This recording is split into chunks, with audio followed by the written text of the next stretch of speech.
여러분, 우리가 누군가를 집으로 초대를 할 때는요, 여러분은 어떤 사람들을 초대를 하십니까?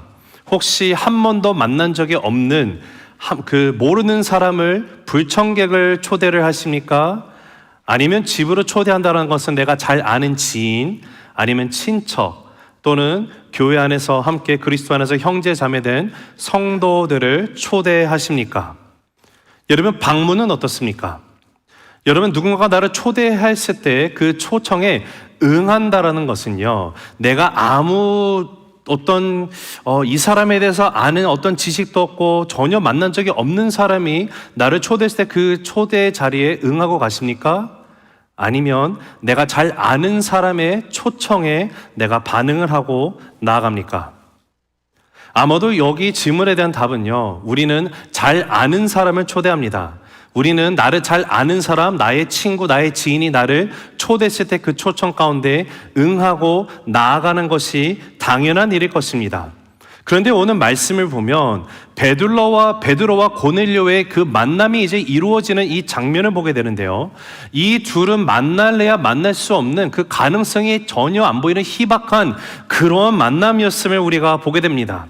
그 이유가 바로 그 당시에 유대인들의 관습상 그 유대인들이 아닌 다른 나라 사람들을 만나는 것 자체가 법적으로 그들이 율법이 금하기 때문에 내가 알지 못하는 로마인을, 특히나도 로마인인데 그 사람에게 방문을 하고 집에 들어가고 함께 식사를 한다? 말도 안 되는 겁니다. 로마인도 마찬가지입니다. 굳이 왜 로마인이 유대인을 자기 집으로 초대를 하겠습니까? 초청하는 것도 어렵고 초청에 반응하는 것도 생각할 수조차 없는 그런 상황입니다.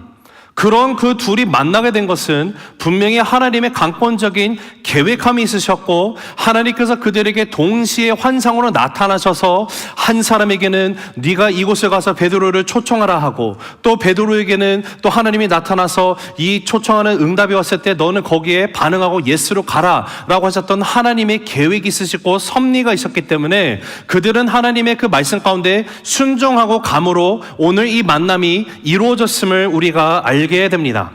하나님이 계획하신 만남, 하나님이 예배하시고 인도하신 만남, 이 만남이 직접 이루어지도록 주장하시고 그 결과로 낳게 하시는 분도 바로 하나님이심을 우리가 보게 됩니다.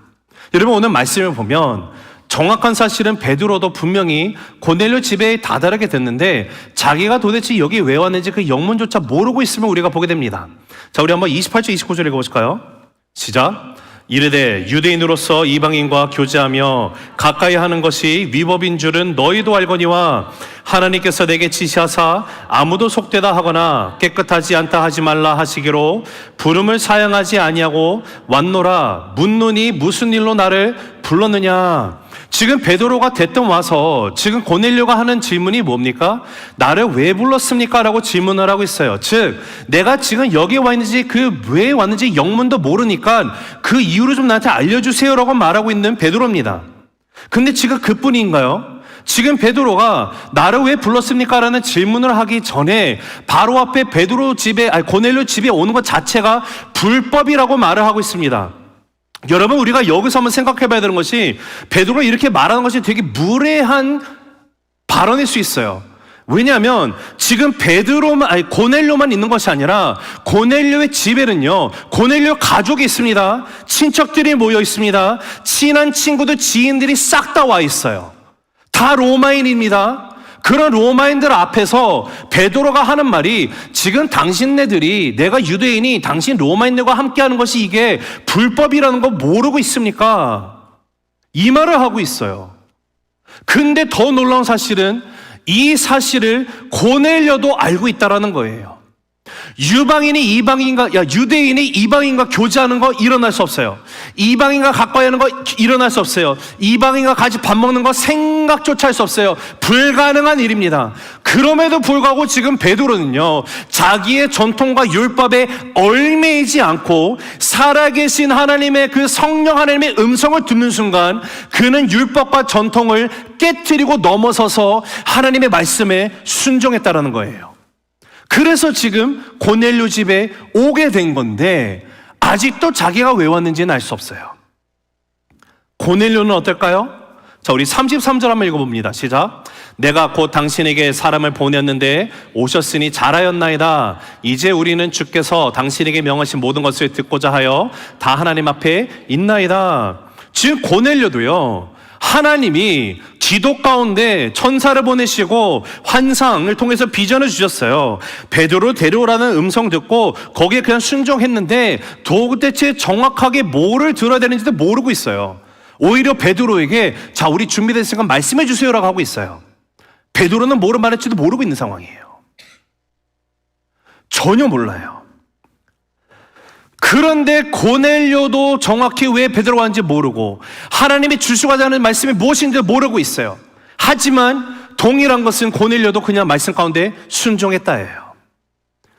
지금 베드로와 고넬료가 순종을 했는데 이들의 순종의 근거가 무엇입니까? 베드로가 순종하는 것, 고넬료의 순종의 모습, 이 순종의 근거가 어디에 있어요? 내가 이해하고 온 겁니까? 내가 무슨 말을 해야 되는지 알고 온 겁니까? 내가 왜 이 사람을 불러야 되는지 정확하게 알고 계획 가운데 부른 겁니까?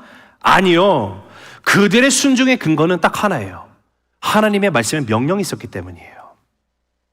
하나님의 명령이 있었기 때문에 순종했습니다. 여러분, 오늘 우리의 인생을 살펴볼 때도 돌아볼 때도 하나님이 우리에게 요구하시는 건 딱 한 가지예요. 자, 우리 한번 화면을 본성 읽어보실까요? 시작.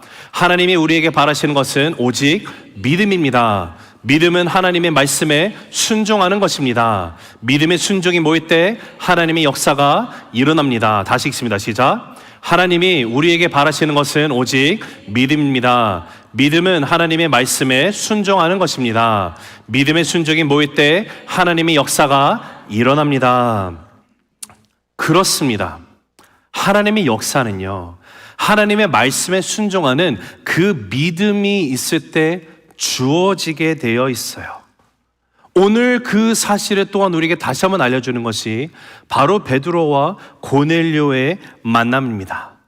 두 사람이 하나님의 말씀이 임했을 때 그것을 이해해서 움직인 것이 아니라 말씀이기 때문에 순종함으로 움직였습니다.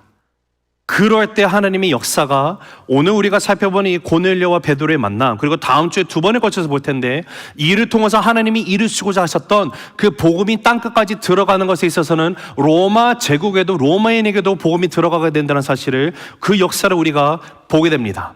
여러분, 이처럼 우리가 하나님의 역사가 나의 인생 가운데 경험되어지는 그 삶을 살기 위해서 특별히 오늘 고넬료의 그 가정의 모습, 더 나아가서는 집중적으로 고넬료 한 사람의 신앙의 모습을 통해서 우리가 반드시 배워야 되는 두 가지를 우리가 함께 살펴봤으면 좋겠는데요. 고넬료의 그 믿음의 특징 두 가지. 첫 번째, 같이 읽습니다. 시작. 하나님을 향한 열망이 있습니다. 한 번 더 읽습니다. 시작. 하나님을 향한 열망이 있습니다. 자, 24절 읽어보실까요? 시작. 이튿날 가이사랴에 들어가니 고넬료가 그의 친척과 가까운 친구들을 모아 기다리더니, 자, 베드로가 가이사랴에 도착을 했습니다. 도착을 하니까 지금 고넬료 집안에 들어가겠죠.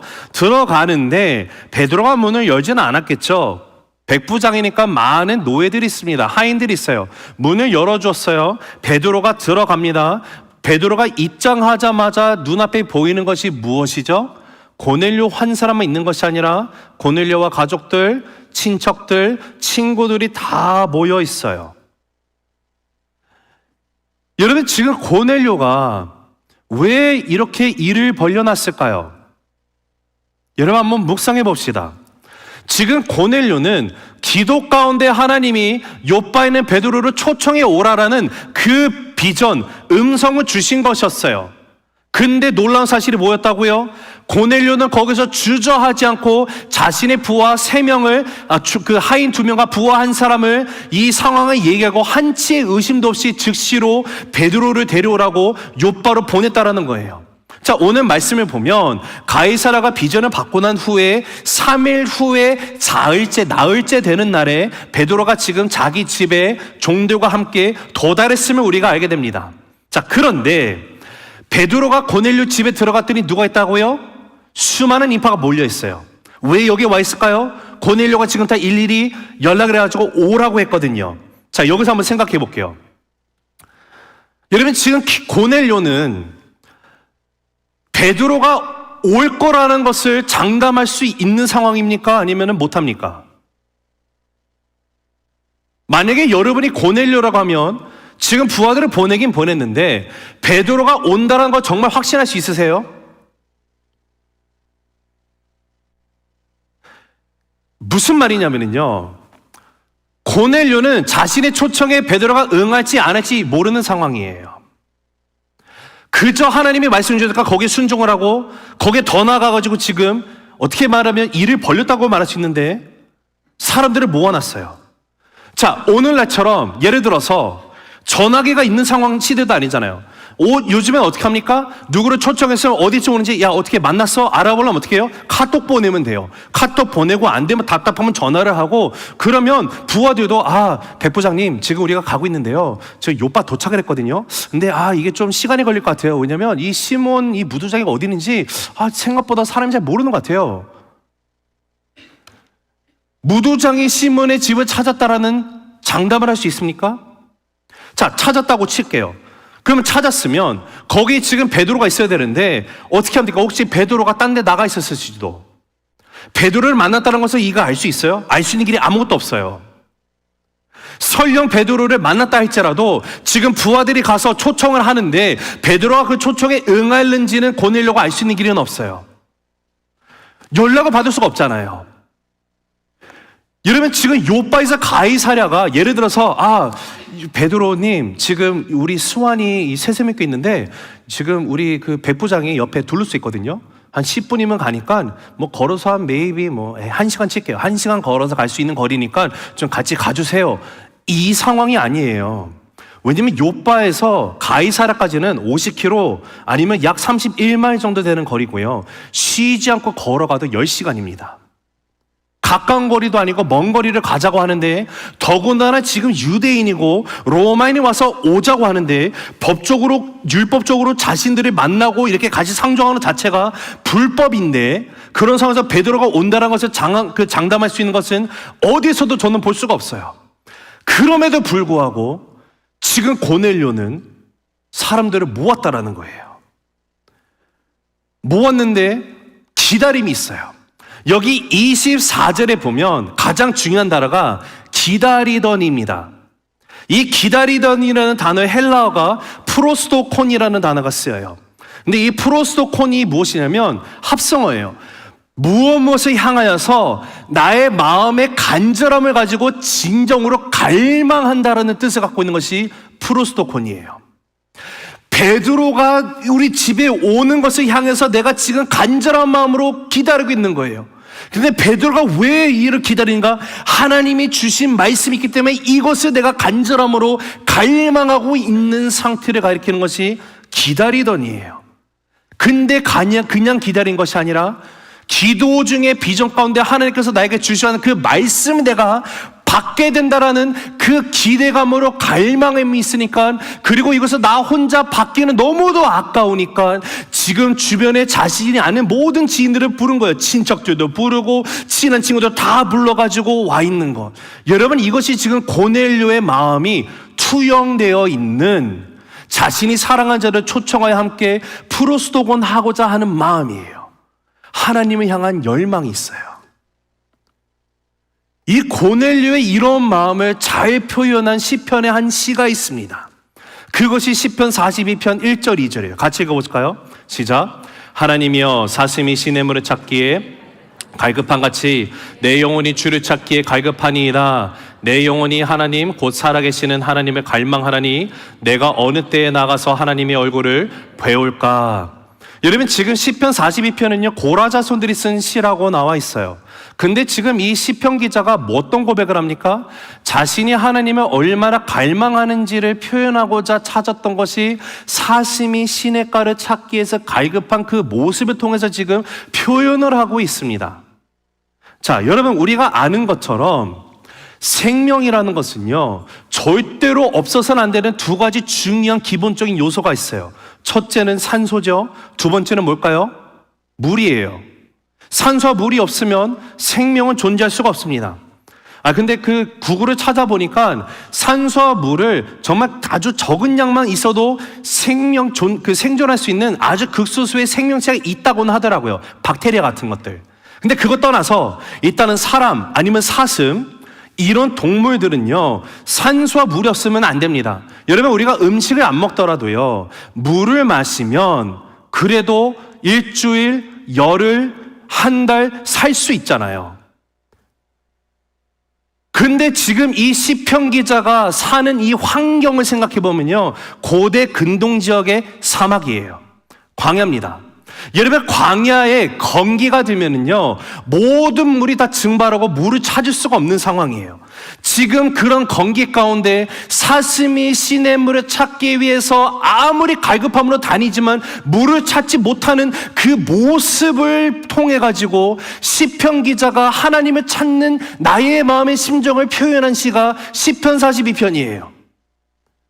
광야 지역에서 살기 위해서 저희시 필요한 물, 이걸 찾는 데 없어요. 이게 무슨 말이에요? 하나님, 나에게 내가 이 땅 가운데 살아감이 있어서요, 하나님이 없으면 나는 살아갈 수 있는 힘이 없습니다의 고백이에요. 나의 생명의 근원은 하나님이십니다의 고백이에요. 이런 갈급함으로 하나님의 얼굴을 찾는다라는 거예요. 그리고 여기서 찾는다라, 갈망한다라고 나와 있는 갈망함에 해당하는 히브리어 단어가요, 참회라는 단어가 쓰였어요. 먹는 참회가 아니고요, 참회입니다. 참회. 간절히 원하다, 사모하다는 뜻을 갖고 있고요, 더 깊은 뜻으로는요, 정말 진실하게 그리워한다는 뜻을 갖고 있어요. 무슨 말이냐면 이 참회라는 단어의 뜻이 어떨 때 쓰이냐면, 예전의 아름다운 만남과 추억을 잊지 못해서 오늘도 여전히 간절히 그날 그 추억을 회상하며 다시 한번 만나기 원하는 마음이 참회예요. 하나님과 영적인 만남이 이미 있었음을 의미하는 단어가 갈망하다예요. 여기에 있는 것, 하나님과 첫사랑의 깊이가 있었음을 알려주는 것이 여기서 말하는 갈망한다라는 거예요. 그 은혜가 너무도 크고 아름다워서 결코 내가 잊지 못하고 있는 상태를 알리는 것이 히브리어 참회예요.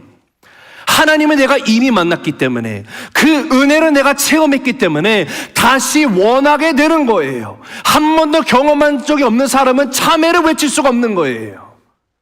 여러분, 참회는요, 과거의 은혜 기억 속에 머무르지 않고 현재 진행형적으로 사모하는 거예요. 과거의 영적인 추억만을 회상하는 상태가 아니라 하나님이 부어주시는 그 은혜를 또 다시 지금 내가 사모하는 거예요. 사랑하는 성도 여러분,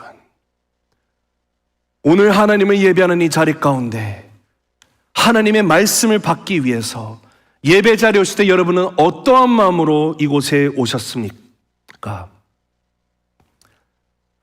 여러분은 하나님을 향한 그 참회의 열망함으로 이 자리에 지금 앉아 계십니까? 지금 이곳에 계신 우리 성도님들은 모두 다 하나님을 향한 그 참회의 열망함으로 계심을 믿습니다. 할렐루야, 할렐루야. 여러분, 지금 오늘 고넬료의 심정이 사슴이 시냇물을 찾기에 갈급함 같이 하나님을 향한 열망의 모습을 갖고 있어요. 얼마나 열망했던지 베드로가 집에 들어오자마자 고넬료가 바로 어떻게 반응하는지가 정말 놀랐습니다. 자, 25절 읽어보실까요? 시작. 마침 베드로가 들어올 때에 고넬료가 맞아 발 앞에 엎드려 절하니. 자, 26절 또 보면 베드로가 이렇게 이르되 일어서라, 나도 사람이라 하고. 자, 반응이 되게 웃기죠? 지금 베드로를 보자마자 고넬료는요, 한치의 망설임도 없이 발 앞에 엎드려 절을 하기 시작을 해요. 근데 이게 얼마나 당황이 됐는지 베드로의 답이 뭐라고요? 나도 사람이라고, 일어나라고. 뭐 하세요? 빨리빨리 일어나세요. 지금 고넬료가 누군가 봤더니 지금 로마인인데 정말 하인들도 엄청 많고 들어가니까 백부장이에요. 엄청난 이 파워와 권력 있는 사람이에요. 그런 사람이 지금 갈릴리 어부 출신인 나 베드로 앞에서 갑자기 엎드려서 절을 하고 있다? 이거는 생각조차 할 수 없는 일 아닙니까? 당황스러운 일이 아니에요? 베드로가 너무 당황해가지고 빨리 일으키는 거예요. 나도 사람이라고. 근데 지금 고넬료의 이런 엎드려 절하는 것, 여러분 이게 무슨 뜻입니까? 엎드려 절한다는 것이 어떤 표현일까요? 경배를 드린다라는 거예요. 예배를 드리는 거예요. 여러분, 우리가 크리스마스 시즌 되면 부르는 찬송 가운데 이런 게 있어요. 참 반가운 신도여 다 이리 와서 베들레헴 성내에 가봅시다. 엎드려 절하세, 엎드려 절하세, 엎드려 절하세, 구세주 났네. 아기 예수가 태어나신 그분을 봤을 때 엎드려 절하세, 엎드려 절하세, 엎드려 절하세. 예배예요, 예배. 경배함이에요. 고넬료가 하나님을 얼마나 열망했던지, 하나님의 음성에 순종해서 내가 사람을 보냈더니 진짜 베드로가 왔어요. 베드로를 보자마자 내가 마치 하나님 주의 얼굴을 배운 듯한 심정으로 나도 모르게 바로 엎드려서 경배를 하기 시작하라는 거예요. 이만큼 고넬료의 마음 가운데는 절실함이 있었어요. 사랑하는 성도 여러분, 여러분에게도 이러한 열망이 있으십니까? 여러분은 어떤 목마름이 있으십니까? 세상을 향한 갈급함이 아니라 하나님을 향한 열망이 가득하기를 예수 그리스도 이름으로 간절히 기도합니다. 세상이 나에게 제공하는 어떤 혜택을 향한 그런 절실함이 아니라 하나님의 말씀을 향한 진정한 갈급함으로 차고 넘치는 저와 여러분의 인생 되시기를 주의 이름으로 간절히 축복합니다. 자, 두 번째, 하나님의 말씀을 듣고자 모였습니다. 같이 읽습니다. 시작. 하나님의 말씀을 듣고자 모였습니다. 다시 읽습니다. 시작. 듣고자 모였습니다. 자, 우리 33절 다시 읽습니다. 시작. 내가 곧 당신에게 사람을 보냈는데 오셨으니 잘하였나이다. 이제 우리는 주께서 당신에게 명하신 모든 것을 듣고자 하여 다 하나님 앞에 있나이다. 자, 지금 고넬료가 베드로가 도달하기 전에도 이미 온 가족, 친척들, 지인들 다 불러서 한 자리에 모아놨습니다. 그리고 베드로가 들어오자마자 엎드려 절을 하면서 나갔어요. 근데 이 엎드려 절하면서 나가는 이 모든 것의 목적, 지금 내가 아는 모든 사람들을 불러가지고 함께 이곳에 모여있는 목적이 뭐라고요? 바로 하나님이 당신에게 명하신 것을 듣고자 합니다예요. 즉, 우리가 내가 하나님의 말씀을 듣기 위해서 지금 오늘 이 시간에 내가 이 순간을 기다리고 있었습니다예요. 근데 여러분, 여기서 고넬료가 말하는 듣고자 하여 모든 것을 듣길 원한다, 이 듣고자 한다라는 것의 의미가 뭔지에 대해서 한번 묵상을 해봤습니다. 여기서 말하는 이 듣는다는 것은 무엇을 뜻할까요? 여러분, 우리가 듣는다고 하면 여러분은 듣는 것의 의미가 무엇이죠? 제가 지금 말씀을 전하면 여러분은 앉아서 이 말씀을 듣고 있습니다. 그렇죠? 자, 근데 그러면 고넬료의 삶 가운데 고넬료가 누군지를 우리가 좀 이해를 해야 되는데요. 고넬료의 삶에 그가 말하는 듣는 것이 무엇인가 생각해 보면 틀릴 수도 있겠지만, 그러나 적어도 제가 아는 이 고넬료의 백그라운드를 보면은요, 그에게 있어서 듣는 것은 단순히 듣는 것이 아니에요. 자, 한번 설명 한번 해볼게요. 고넬료의 직업이 뭐죠? 로마의 뭐다? 백부장이다. 백부장은 로마 군대의 중대장에 해당합니다. 지금 적어도 자기 밑에 수하에 100명의 군인들이 있어요. 여러분, 군대에서 가장 중요한 것이 뭘까요? 군인에게 있어서 가장 중요한 요소, 절대적인 요소는 바로 명령에 대한 순종이 아닌 복종이에요. 군인은요, 위에서 상부가 지시한 명령에 복종하지 않으면요, 군인으로서 역할을 할 수가 없어요. 명령에 대해서 즉각적이고 능동적으로 복종하는 것이 군인에게 있어서는 최고의 선이에요. 명령에 살고 명령에 죽는 곳이 군대입니다. 자, 근데 백부장은 어떤 사람입니까? 중대장이죠. 그러나 최고 참모장은 아니에요. 대통령도 아니에요. 그 말은 백부장에게는요, 자신들의 위에 상사들이 있어요. 자신도 상사가 명을 주면 그 명에 토를 다는 게 아니고 이게 내가 이해가 되는 자리 그건 다 필요 없고요. 그냥 명령이 떨어지면 yes sir 하고 가는 거예요.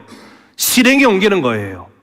그와 동일하게 자신도 밑에 수하들이 있어요. 이 수하들에게 백부장할 거 딱 하나예요. 야, 너 이거 해. 네, 하는 거예요. 이게 군인들에게 있어서는 듣는 것이고 행하는 거예요. 여러분, 신약 성경 전체를 보면 5명의 백부장들이 나옵니다.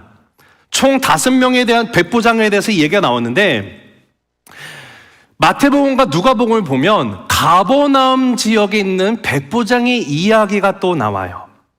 이 가버나움에 있는 백부장이 어떤 사람이었는지 여러분이 이미 알고 계시겠지만, 이 가버나움의 백부장에게는요, 어느 한 종이 지금 병들어 죽게 생겼습니다.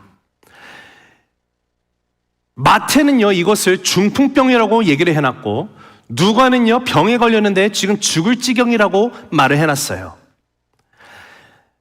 그 당시 종의 개념을 생각을 해보면, 여러분, 종은요, 한마디로 사고 파는 물건이었어요. 예를 들어서 전화기인데, 여러분 만약 이 전화기를 분실하셨어요.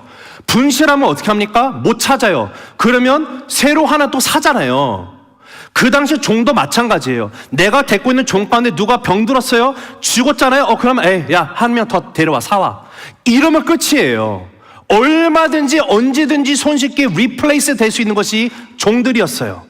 근데 이 가버나움의 백부장이 어떤 사람인가 봤더니 그 시대의 종의 개념과는 정반대적으로 종들도 인격적으로 접근하며 대하고 사랑하며 존중하는 사람이었어요. 그래서 성경은 이 사람을 백부장이 사랑하는 종이라고 말을 해요.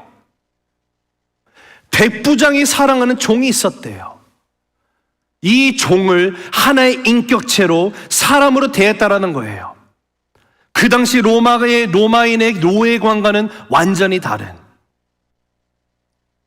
자, 근데 마태를 보면 지금 이 종이 중풍병에 걸렸다고 나오고, 이 백부장이 어떻게 해서든지 이 종을 치유하기 위해서 사방팔방 수소문하면서 막 의원들 데려오고 막 최고의 의료진들 끌어오고 했는데 안 돼요.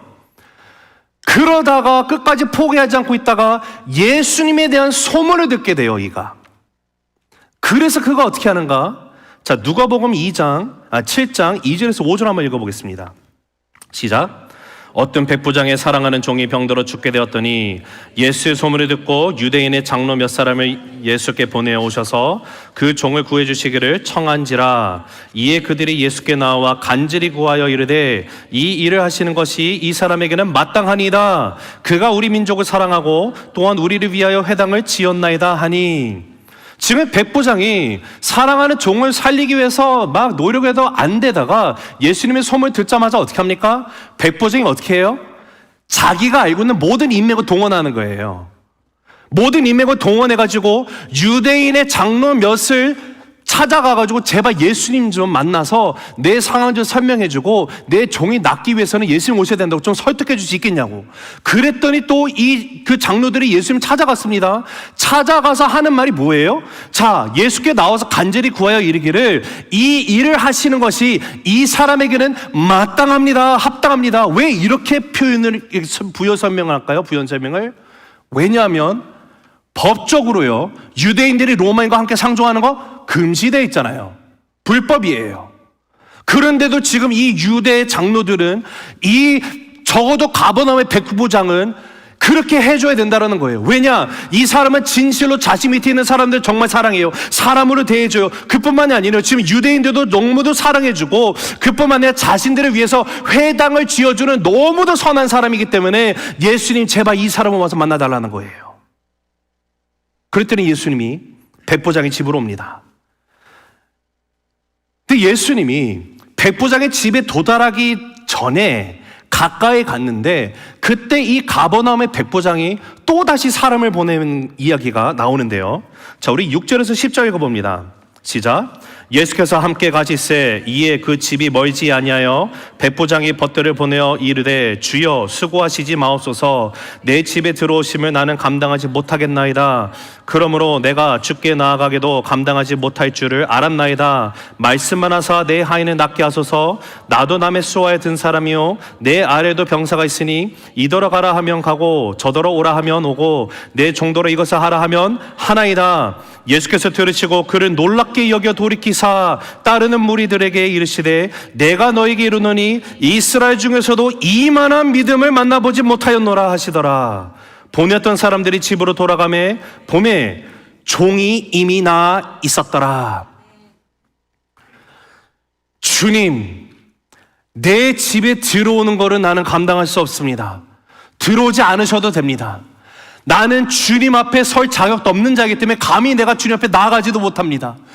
내 벗을 대신 보내드린 거 죄송합니다. 송구합니다. 그러나 주님 오실 필요 없고요. 그냥 말씀만 해주시면 됩니다. 나도 남의 수하이기 때문에 내 상사가 나에게 말하면 나는 복종하고 나갑니다. 내 밑에도 수하들이 있고 나도 그들에게 가라면 그들이 가고 멈추라면 멈추고 이거 하라면 모든 것을 해놓습니다. 주여 말씀만 하시면 됩니다. 무엇을 말하는 거예요? 말씀을 하시면 그대로 실천한다라는 거예요. 말씀하시면 그대로 된다라는 거예요. 이게 백부장의 마음이에요. 아니 그의 삶의 라이프스타일이에요. 군인이기 때문에. 고넬료는 다를까요?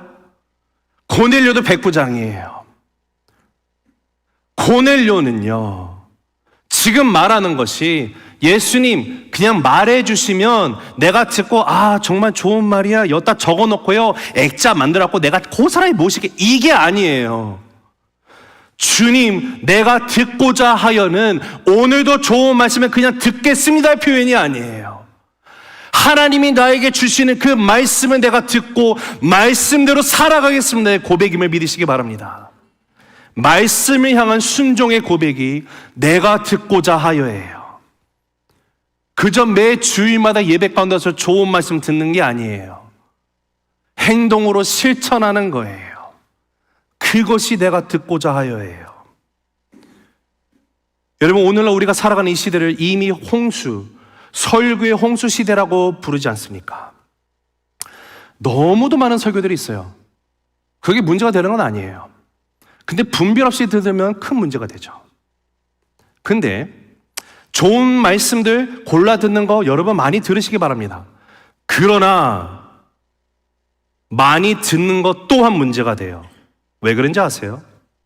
문제는 듣는 것 자체가 문제가 아닌데 여러분 듣는 자체가 중요한 것이 아니라 내가 듣는다는 것이 나에게 어떤 의미인지 그것이 중요해요. 여러분은 말씀을 왜 찾아 들으십니까? 말씀을 찾아 듣는 것이 그냥 내가 뭔가 좀 지식을 알기 위해서? 아니면 말씀을 듣고 그대로 살기 위해서 주님의 말씀을 찾아 들으십니까? 여러분 고넬료는요 주님이 주시는 말씀을 듣고 그대로 살기 원하는 믿음의 고백으로 내가 듣고자 하여 결단이 있는 거예요.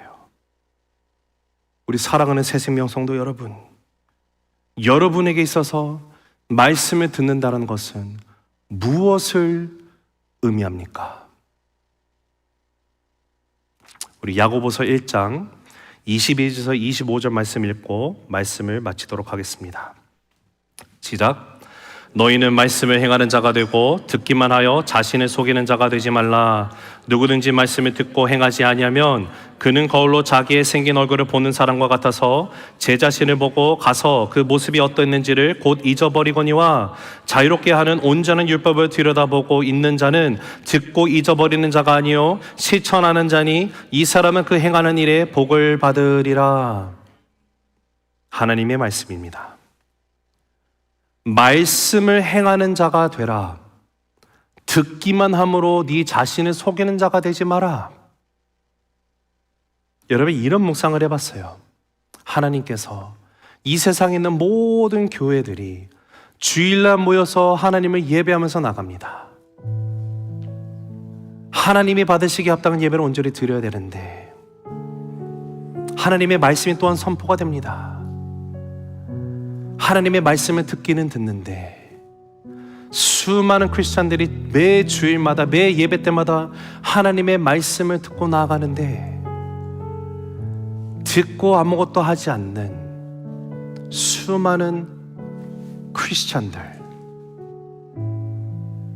하나님이 원하시는 듣는 자는 어떤 사람일까요? 내 영으로, 내 마음으로, 내 삶으로 하나님의 말씀을 귀로만 듣는 것이 아니라 삶으로 행하는, 말씀대로 순종하며 살아가기 위해서 하나님의 말씀을 듣는 자로 가득 찬 우리 새생명교회이기를 간절히 예수 그리스도 이름으로 기도합니다. 말씀을 맺습니다. 여러분, 하나님이 우리에게 바라시는 것은 2000년 전이나 오늘이나 동일합니다. 하나님은 우리에게 오직 믿음을 바라십니다. 여러분, 믿음은 하나님의 말씀에 순종하는 것입니다. 믿음의 순종이 모이면 하나님의 역사가 반드시 일어나게 되어 있습니다. 우리 성도님들, 고넬료와 같은 사슴이 시냇물을 찾기에 갈급함과 같은 그런 갈망, 열망이 있으십니까? 하나님의 말씀만을 그냥 듣고 너무 좋은 말씀이었어 흘려보내는 것이 아니라 내가 10개, 20개 설교를 안 듣는다라도 단 하나의 말씀을 듣고 그 말씀을 진실로 나의 인생 가운데 살아가고자 하는, 살기 위해서, 말씀을 행하기 위해서 듣고 계십니까? 기도하겠습니다.